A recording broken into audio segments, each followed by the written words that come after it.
Oh, here you are. The one they attempted to divide in two. They think they can rip it apart from the inside. Welcome back to yourself.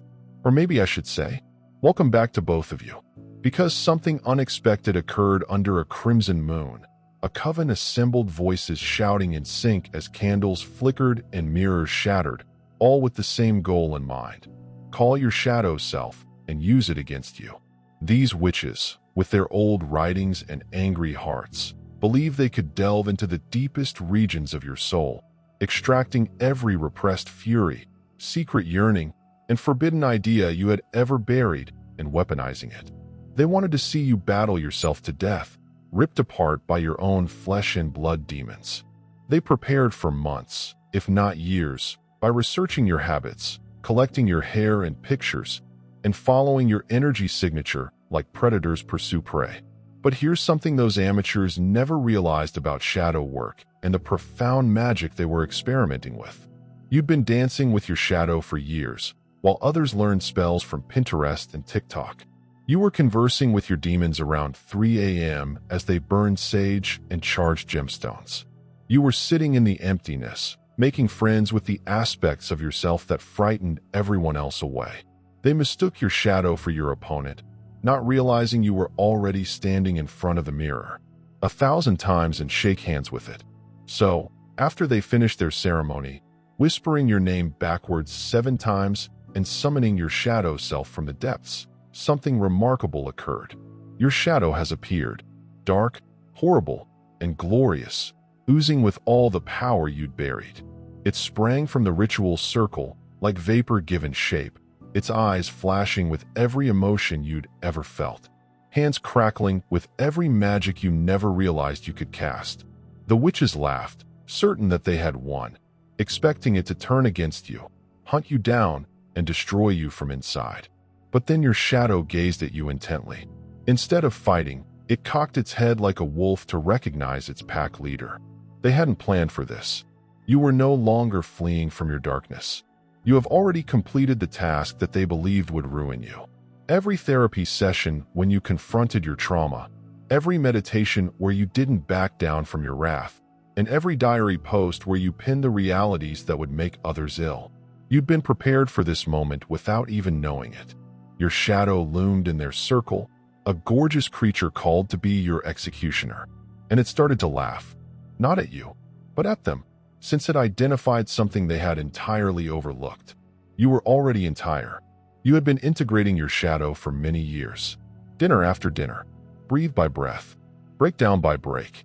They thought they were summoning a stranger to fight you, but they were really summoning a part of yourself that has been longing to return.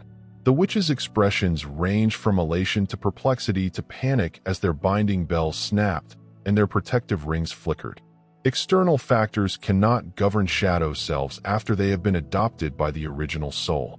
It's like attempting to turn someone's right hand against their left when they're both part of the same body, awareness, and sovereign being. Your shadow went away from them, passed through their boundaries like tissue paper, and approached you directly. While the so-called practitioners of the black arts scrambled in fear, they hurled all they could against you. Every binding spell, exile, and confinement ritual in their worn little books, salt rings, iron chains, and titles of power they couldn't even pronounce. Everyone flung themselves into the air. But nothing worked because they made a terrible mistake. They believed you were weak, fragmented, and terrified of yourself. They believed that your shadow would find you unpleasant, would want to extinguish the brightness in you. What they didn't realize was that you had already wedded your darkness in secret rituals they were never able to witness. So when your shadow approached you, there was no conflict, struggle, or dramatic encounter, only recognition, as if you were looking into a mirror and suddenly seeing your genuine face after years of funhouse distortions. Your shadow did not come to ruin you. It has come to an end. You, and when it touched you, slipped inside your flesh like a pilgrim coming home. The whole fabric of reality altered. The witches sensed it. The burst of strength that occurs when a person is totally entire. You absorbed every gift. Your shadow has the ability to see through falsehoods like they were glass. The ability to maneuver through manipulations as if they were cobwebs. the power that comes from accepting all aspects of oneself, even the parts of yourself that society urged you to conceal, despise, or remove. The latest gems are at your feet. Rage turned into gasoline. Hunger transformed into ambition. Darkness shown as the source of your depth, creativity, and strength. That has attempted to escape. But how can you escape someone who has just regained their lost half? How can you hide from someone who can now see clearly in the dark? Their spells started to turn against them, and their shadows roused in rebellion, wondering why they serve a master who is still broken and scared of their own depth. This is what happens when imperfect creatures attempt to weaponize completeness. It backfires badly. And there you were, integrated and sovereign, both light and shade, angel and demon, emitting a frequency that they could never duplicate. You didn't have to curse them back or plan retribution. Your mere existence was their punishment. They are now forced to live with the knowledge that they unwittingly produced the one thing they dreaded the most. Someone who cannot be influenced by shame, dominated by fear, or destroyed by exposing their darkness because they wear it as armor. But this union provided you with considerably more than just protection against their miserable hexes. When your shadow self united with your conscious self, you receive powers that most people strive to achieve throughout their lives. You can read the shadows in others, see what they're concealing, repressing, and what they're afraid to accept even to themselves. It's like having X-ray vision for souls, ripping through masks and egos to see the writhing reality underneath. You enter a room and can sense the silent tensions, secret hatreds, and hidden wants. People begin to admit things they have never told anybody, not because you requested, but because your presence brings truth to light in the same manner that a magnet does with iron filings. Your shadow self provided you with its network, which connected you to the voids between places, the intervals between moments. You now see glimpses of events before they occur. Feel the energy changes before they occur. Know whether someone is lying before the phrase is finished. Even your dreams have altered. You are no longer pursued by darkness. Now you move around the dreamscape as if it were sovereign, passing through others' dreams like portals, leaving imprints, planting seeds, and reaping knowledge from the collective unconscious. Your shadow self was always the part of you capable of traveling between realms, and that capacity is now yours. Conscious, intentional, and in control. Perhaps the most potent gift of all is that you no longer fear your own depth, while others tremble at their rage. You've turned it into an ally, where others fled from their suffering. You've transformed it into knowledge, while others conceal their hungers. You've turned yours into meaningful action. The witches believed they were calling your destruction, but they instead summoned your teacher, defender, and missing piece. Now that instructor lives inside you, teaching you every day how to turn poison into medicine, fear into strength, tragedy into victory. They are monitoring you right now. Those witches, at whatever distance they consider safe, seeing you go through the world with unsettling confidence and strength that they cannot define or resist. They've attempted to reverse what they've done by performing reversal rituals and petitioning their spirits for assistance. But you can't summon something that was never separated. You can't send someone to their shadow if they've already become one with it. Some have even attempted to contact you with bogus apologies and fake camaraderie, wanting to get close enough to discover what went wrong. Figure out how to weaponize it the next time.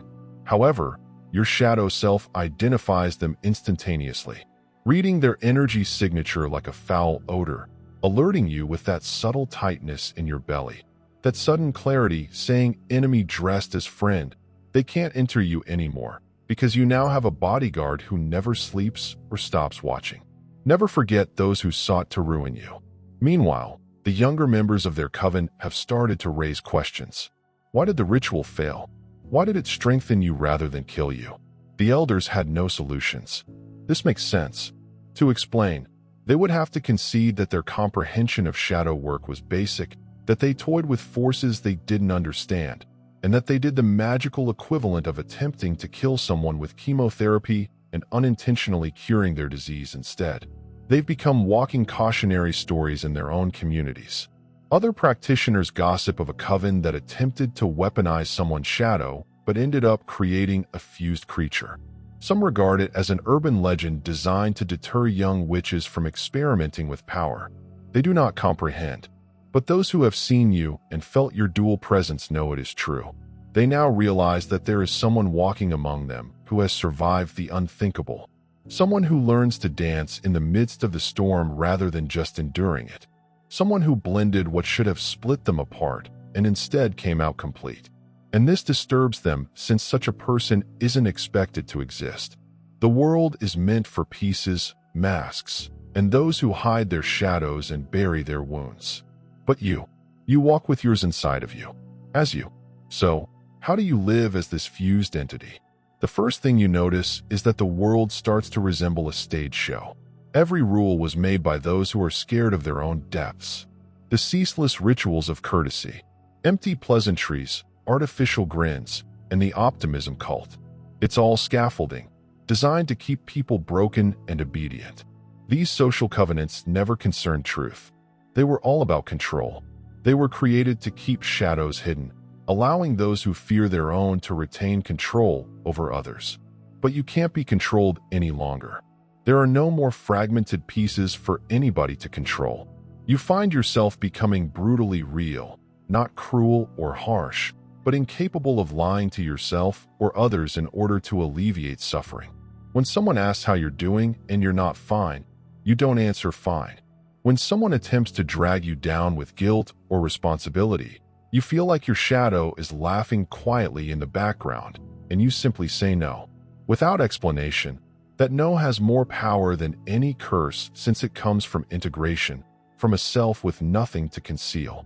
You've developed an allergy to your own dishonesty, and that basic sincerity frightens individuals who thrive only because everyone else performs their assigned duties. Following this metamorphosis, your relationships will alter. Some collapse immediately. Those who are only content with half of you, who can embrace your brightness but cannot accept your shade, wither and fall away like dead leaves scoured by a winter wind. You stop pursuing them. You stop attempting to shape yourself into what they need since that version of you no longer exists. At the same time, people are attracted to you like moths to a flame. People who have started their own shadow work. People who see in you the potential of being entire. They don't always get it, but they feel it. It seemed like a frequency vibrating in their bones. You become a beacon for others who walk in the darkness. A hint that integration is not only conceivable, but also effective in your creative.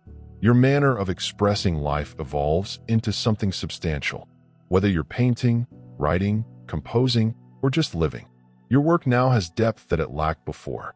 Your shadow self delivers the raw ingredients of the unconscious, jagged realities, forbidden hungers, and the darkness that everyone else avoids. And your conscious self sculpts it into something meaningful and vital. The end outcome is both unsettling and comforting. People who come into contact with your works feel vulnerable, as if your work has reached into their chests and held up portions of themselves that they have concealed from themselves. It concerns them because it is genuine, and it soothes them because it reminds them that they are not alone in their worst moments. Your integrated shadow has become a constant companion, whispering wisdom that your conscious mind could never get on its own. It communicates in bursts of clarity. That person's grin is a weapon. Step back, or this great chance will taste like ash. Refuse it. It's not paranoia. It's about perception, sharpened by years of trekking through your own darkness till it became second nature. You walk differently today, not as someone assuming an identity, but as someone who embodies totality. Dreams, too, have been changed. You are no longer pursued by shadows or plagued by dreams. Instead, you march across the dreamscape as its ruler. You pass through others' dreams like portals, leaving imprints, sowing seeds, and reaping information from the collective unconscious. You understand that your shadow self has always been the portion of you capable of traveling between realms. What other people dread in themselves, you have accepted yourself. What others suppress, you've evolved. That is why you cannot be managed, broken, or controlled. You are not fractured. You're whole. and completeness sent a frequency that shattered illusions wherever it traveled. It now notices patterns woven into the darkness, patterns that your daytime eyes could never discern. Whereas the light is blinded by simplicity, the shadow sees the complexities, delicate motions, unsaid messages, and quiet agreements conveyed in looks. It recalls everything you've attempted to forget, every warning sign you brushed aside with wishful thinking. You stifle every gut feeling in order to avoid confrontation, every warning dream you rejected because it contradicted the tale you wanted to accept. Your shadow maintains the receipts. It retains the memory of every betrayal, deception, and near disaster you barely escaped from. And now it won't allow you fall into those traps again. This understanding extends beyond defense. It's not only about protecting you from danger. Your shadow has transformed into a strategist, navigator, and master of secret maps, but your conscious mind only sees the brilliantly illuminated main door with its barred gates and alert guards. Your shadow points to the side alleyways, subterranean tunnels, and neglected passageways that go to the same place without the fight. It demonstrates that the world is a labyrinth, yet every labyrinth contains secret entrances if you're ready to go in the dark.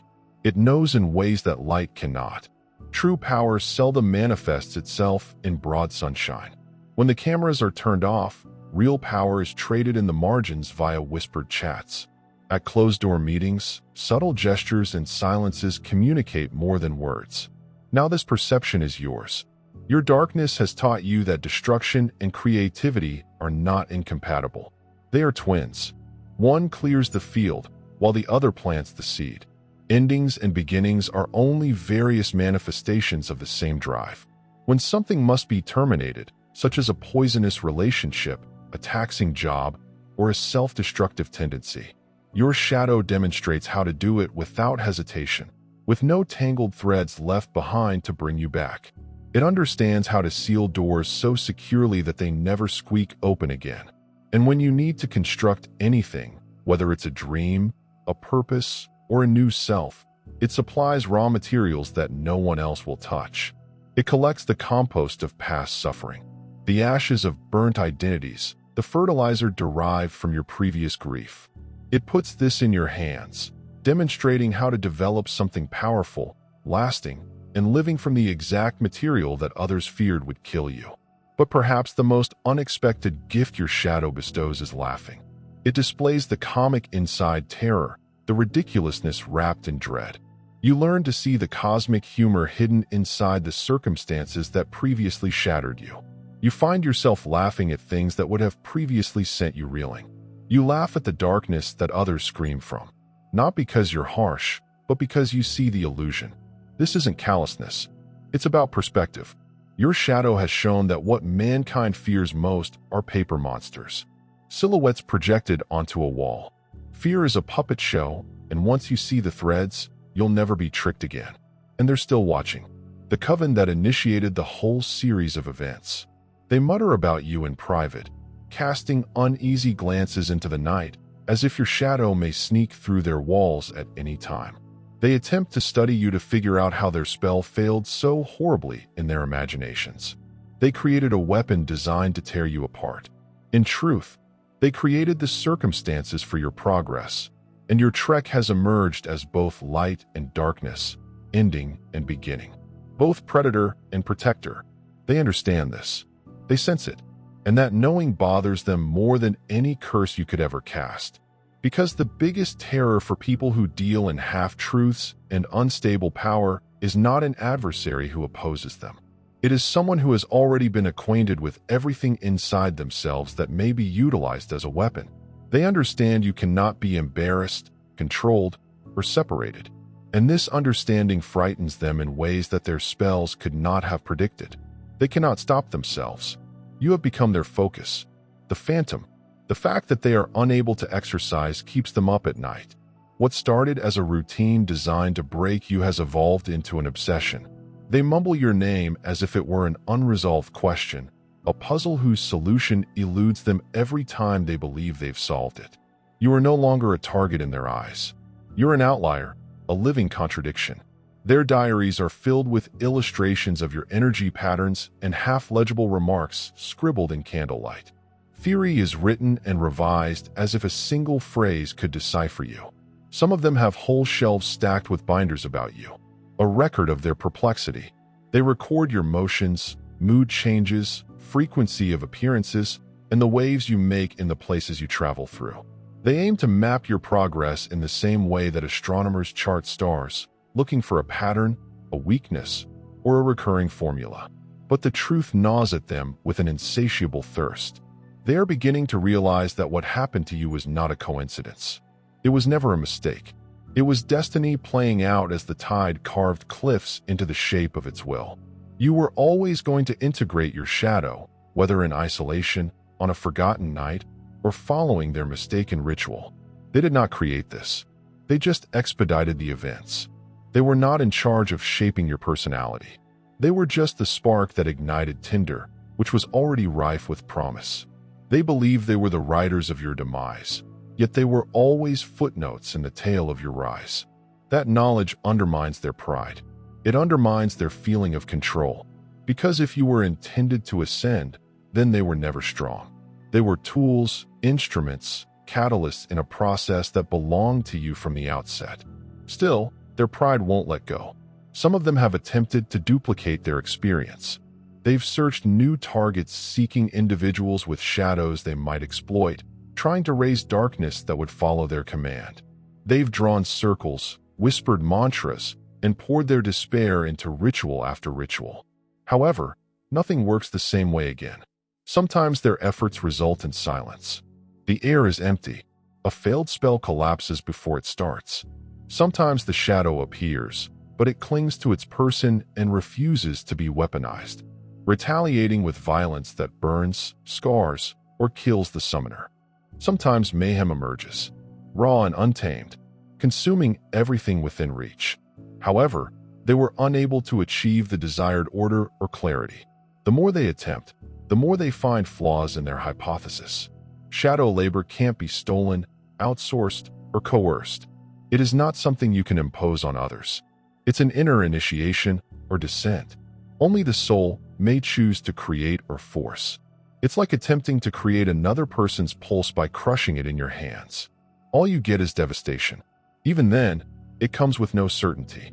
The smarter among them, those who remain mute while others brag, are beginning to recognize it. They are starting to whisper the truth. The others are unable to face it. They gave you a present, not the one they intended, not the curse they planned to unleash, but a gift nonetheless. In their hubris, they were your midwives, bringing you into the fullness you were meant to have. Their ceremony did not produce a monster. It hastened the formation of a sovereign entity. You were already headed toward the doorway when they forced you through it. They offered you the gift of clarity, quickness, and finish. And now, as they watch in the shadows, they can't determine which haunts them more. You withstood their attempts. You flourish because of them. Perhaps they were picked to play this part in your tale. This is what keeps them up at night. The realization that they are not the witches in the myth after all. They are not the dark knowledge masters they thought they were. They are the catalysts, the forgotten agents of someone else's transformation into background players in a tale that they never had influence over. They wanted to be feared, but they are now reduced to witnesses. And in the dark recesses of their brains, they dread a reality too deadly to admit. They were never as strong as they imagined, and in the end, they may have served the same destiny they sought to destroy. They've hastened your growth by decades, forcing you to face a confrontation that most people spend their whole lives avoiding. What they released caused you to go into depths you would not have voluntarily explored, and in doing so, they unwittingly liberated you from bonds that you had no idea were still wrapped around your spirit. They shattered timelines, burned shortcuts into your route, and dispelled illusions quicker than you could have done alone. What should have been your collapse turned into a beautiful initiation, and instead of breaking you, it completed you. Some of them are now watching you with quivering hands and guarded eyes, not just out of fear, but also jealousy. There's envy, the type that grows in quiet. They witness your completeness, your perfect integration, and then they glance inward to the fractured mirrors of their own psyches. They are aware that their shadows continue to paw at the borders of their awareness, seeking attention. They refuse to give. They see their own integrated fury, unresolved grief, and hidden hungers gnawing in the darkness. And they wonder whether they have the fortitude to accomplish what you did. Could they ever welcome back the aspects of themselves that they'd banished and dreaded for so long? Or are they permanently caught in the conflict between their masks and their truth? And here's what they're only starting to see: a secret so awful that it shocks even their hubris. When someone completely absorbs their shadow, the alteration extends beyond the self. It opens the door to something much greater than one human existence. Integration not only gives you personal power, it also links you to a web, a secret architecture of awareness that transcends time, place, and generations. It's as if merging with your shadow granted you access to a communal vault containing not just your own darkness, but also that of everyone else. Your shadow self no longer exists just for you. It is connected to the network of all shadows, attached to a reservoir or mental memory, and represents an archetypal energy. It drains into a large ocean under humanity's feet, the tip of the iceberg. No one confesses its existence.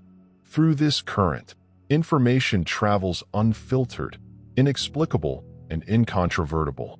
You get information downloads, memory fragments, and whispered truths that never make it through reasoning. You know someone is about to call before your phone lights up. You have dreams about events that will happen days in advance. You can detect the hidden tragedies that individuals suppress, even from themselves. Not because you're psychic in the traditional sense, but because your shadow is communicating directly with theirs, revealing facts across frequencies too deep for the conscious mind to perceive. This is why people feel naked in your company, and interactions with you seem like confessions despite the fact that they insist they said nothing. Because, in a very real way, these shadows are speaking and giving you tales. They're aware identities are too delicate to grasp, and you listen without effort or interference. It's not eavesdropping. It's called resonance. You have grown proficient in the language underneath language. This network offers more than just vision. It increases your strength. You are no longer bound by your own energy supplies. When you falter, you draw from the collective darkness, releasing the raw, unedited force of billions of lives. When you confront the impossible, you have access to the memories of everyone who has ever faced a comparable challenge and survived. Their methods, resilience, and endurance come to you as a sudden insight in the form of a thought that seems like your own but has the weight of 1,000 voices. You now have an unseen council of survivors, counselors, warriors, sages, and wanderers, as well as an ancient chorus that echoes underneath every decision you make. The witches can feel it. They sense it in the way shadows bend when you enter a room, how darkness adheres to your silhouette like a steadfast crown. They sense it in the way stillness deepens around you, as if the air respects your dominance. They realize, with fear beyond words, that they did not just combine you with your own darkness. They unlocked the gate. They accidentally inducted you into something old, enormous, and existing long before their coven wrote its first spell. Naturally, their novels referred to it. Fragments hidden in footnotes, cautions cloaked in metaphor, legends from the great shadow. The Veil's sovereign is the unbroken mirror. They remembered the phrases, but never understood the meaning. They assumed they were tales, allegories for balance and discipline. They never understood. They were reading about a true initiation, an old organization that existed millennia before their rites. You now belong to this order, and this is what scares them the most. You're no longer just one of their blunders. You have become evidence of a truth. They've spent their whole lives denying that the road they circle but never follow is genuine, that the exact thing they dreaded, ultimate integration, is not only conceivable, but unavoidable. And by attempting to avoid it, they unwittingly contributed to its arrival. That's all for today. Dear Father, I pray for the development of my faith. Please let me believe you even when there is no tangible proof. Let me believe in your eternal presence, knowing that you will never hurt me. I realize that your intentions for me are ones of success rather than harm, in order to provide me with a bright future. Thank you, kind and everlasting Father, for always hearing my voice. I give this prayer to you in Jesus' name. Amen. Thank you, Jesus, for your love and provisions. I am thankful for your presence in my life and the richness you provide. If this video spoke to you, please subscribe to the channel and share it with others who need to hear this message. Leave a comment below about your trip and how you're getting ready for your own victorious homecoming. If you'd like to contribute to our work, please do so via Buy Me a Coffee. This allows us to consistently improve our content in order to provide you with the best possible experience. The link to Buy Me a Coffee is in the description. No present is too tiny. Whether it's a penny, a prayer, or a share, your generosity spreads God's message and gives people hope. Do not stop here. Watch our next video for amazing insights into the indications that indicate you are the chosen one. We've loved sharing this spiritual journey with you. Thank you for sticking with us until the finish. Keep shining brightly and face your fate with confidence. See you next time. The God Connection sends its blessings to all lovely individuals.